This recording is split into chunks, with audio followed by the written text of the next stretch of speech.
সম্মানিত শিক্ষক শিক্ষিকা বৃন্দ, সামনে উপস্থিত এলাকাবাসী, আমার দলীয় নেতা কর্মীবৃন্দ এবং আমার সামনে উপস্থিত আজকের এই অনুষ্ঠানের সবচেয়ে মূল আকর্ষণ শিক্ষার্থী বন্ধুরা, আসসালাম আলাইকুম।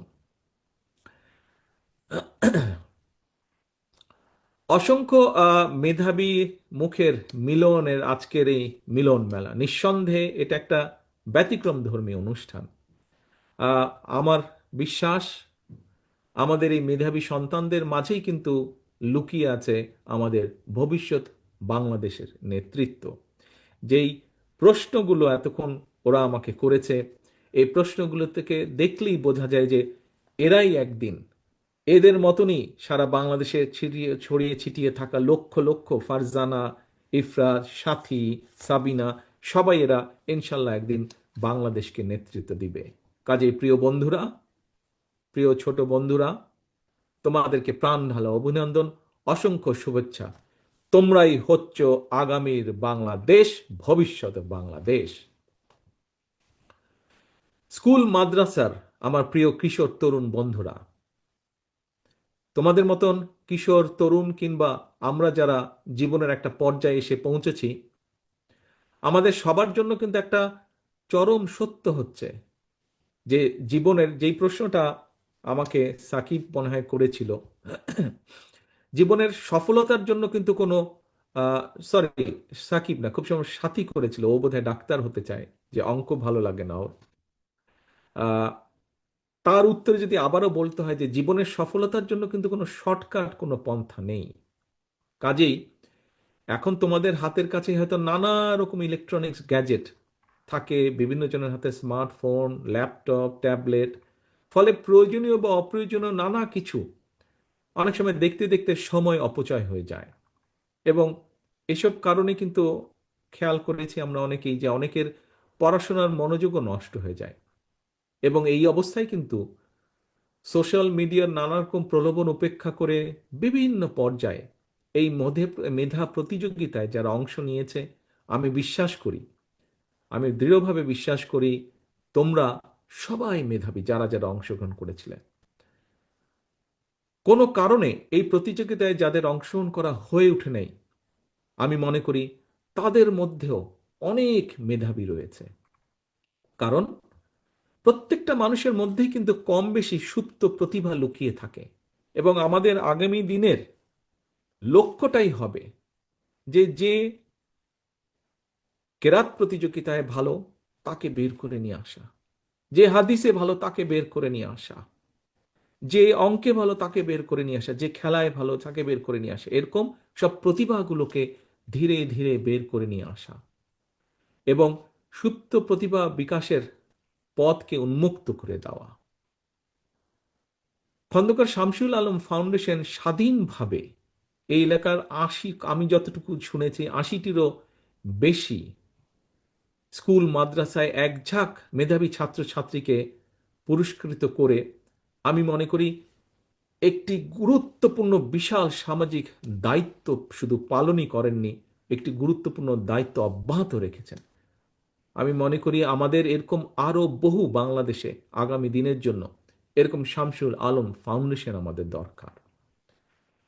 প্রিয় ছোট বন্ধুরা, শিক্ষার গুরুত্ব সম্পর্কে বিশ্বে বর্ণবাদ বিরোধী আন্দোলনের একজন মানুষের নাম তোমরা শুনেছ নিশ্চয়ই, নেলসন ম্যান্ডেলা। এই নেলসন ম্যান্ডেলার একটা ছোট্ট কথা আমি বলি। উনি বলেছিলেন যে শিক্ষাই হলো সবচেয়ে শক্তিশালী অস্ত্র। তুমি কিংবা তোমরা যেটাই পরিবর্তন করো, যা পরিবর্তনের জন্য ব্যবহার করতে পারো, অর্থাৎ শিক্ষাকে তোমরা যে কোনো ভালো পরিবর্তনের জন্য তোমরা ব্যবহার করতে পারো, এটা এমনই একটা অস্ত্র। তোমরা যারা আজকে এই অনুষ্ঠানে মেধাবী হিসাবে পুরস্কৃত হয়েছ, এর বাইরেও সারা দেশে অনেক রকম মেধাবী রয়েছে।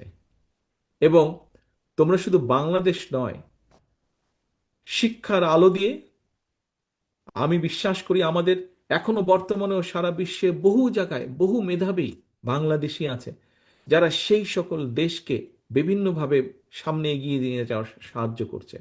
আমি বিশ্বাস করি তোমাদের মধ্যেও একদিন এরকম শিক্ষার আলো দিয়ে শুধু দেশ নয়, দেশের সাথে বিশ্বেও স্বাক্ষর রাখতে সক্ষম হবে একদিন।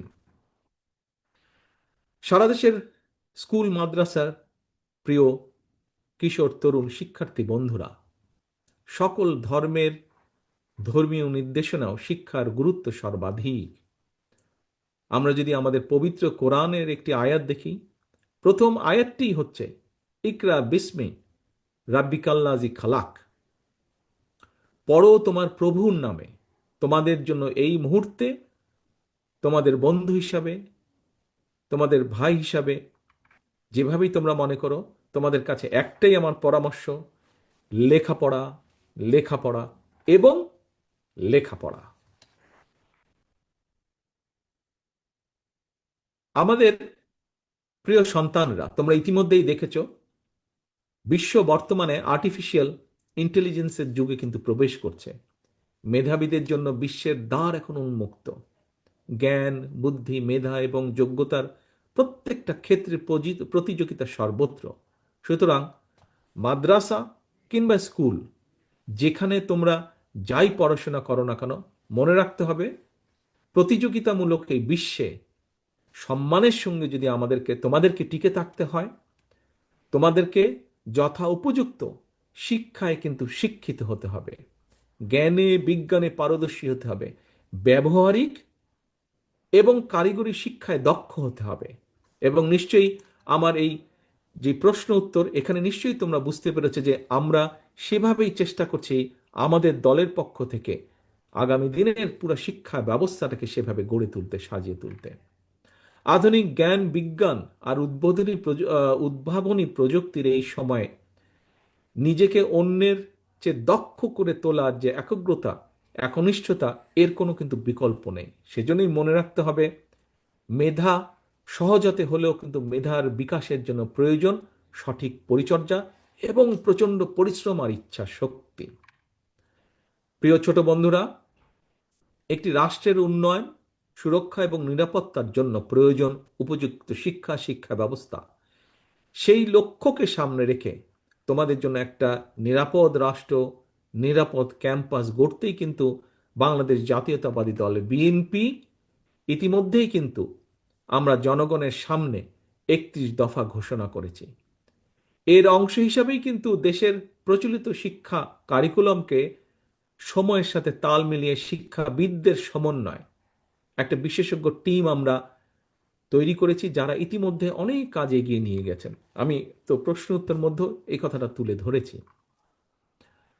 সম্মানিত সকল উপস্থিতিবৃন্দ, প্রিয় স্কুল মাদ্রাসার বন্ধুরা, সকলকে সামনে রেখে এতক্ষণ আমি সারা দেশের স্কুল মাদ্রাসার লাখো কিশোর তরুণ শিক্ষার্থী বন্ধুদের উদ্দেশ্যে বেশ কিছু কথা বলেছি।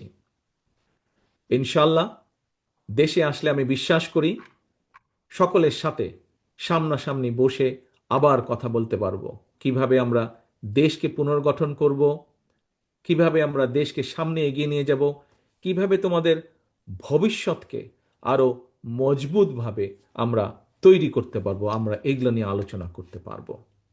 সবশেষে এমন একটা সুন্দর আয়োজনের জন্য আমি শামসুল আলম ফাউন্ডেশন সহ সকল আয়োজক বৃন্দদেরকে আন্তরিকভাবে ধন্যবাদ জানাই।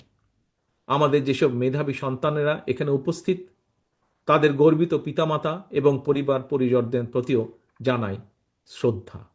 সবশেষে প্রতিটি শিশুর, কিশোর, তরুণ তরুণীর নিরাপদ, সুন্দর এবং সমৃদ্ধ ভবিষ্যৎ কামনা করে আমার আজকের বক্তব্য শেষ করছি। আল্লাহ হাফেজ। বাংলাদেশ জিন্দাবাদ। বাংলাদেশ জাতীয়তাবাদী দল জিন্দাবাদ।